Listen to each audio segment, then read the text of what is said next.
Но в этом веке, в котором мы живем, это очень сложно. Очень сложно остаться христианином, потому что мир сей проповедует нам иные ценности, выходя на улицу, подвергаясь такому воздействию и массовой информации, и просто тех установок, которые живут в мире сем, они тоже меняют наше сердце, делают нас неверными Христу, делают нас малодушными. И через в таком состоянии, в малодушном состоянии, очень сложно проповедовать, да, очень сложно кого-то убедить в истинности твоей веры, если в твоем сердце этой веры нет, если в твоем сердце вера ушла. Надо это состояние бояться и просить Бога даровать тебе веру, стать действительно верующим христианином.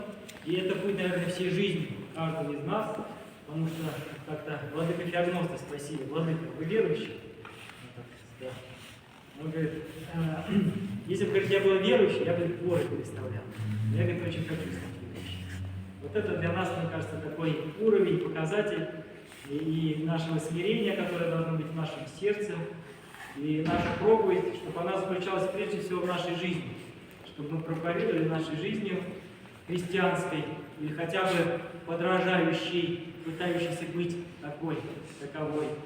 И вот мученики, те святые, которые у нас сами замечательные иконы перед нами лежат, то есть будут нам в этом помощниками, именно в том, чтобы жить по-христиански. А по-христиански жить это не значит кого-то вокруг обличать, да, или кого-то осуждать, а прежде всего любить. Любить тех, кто вокруг тебя, своих ближних.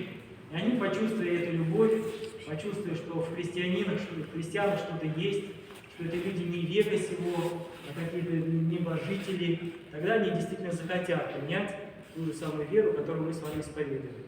Потому что без этого проповедь, она не настоящая будет. Проповедь, она будет лишена главного, лишена соли. Лишена соли, а соль – это любовь. Соль проповеди – это любовь к людям, любовь к Богу.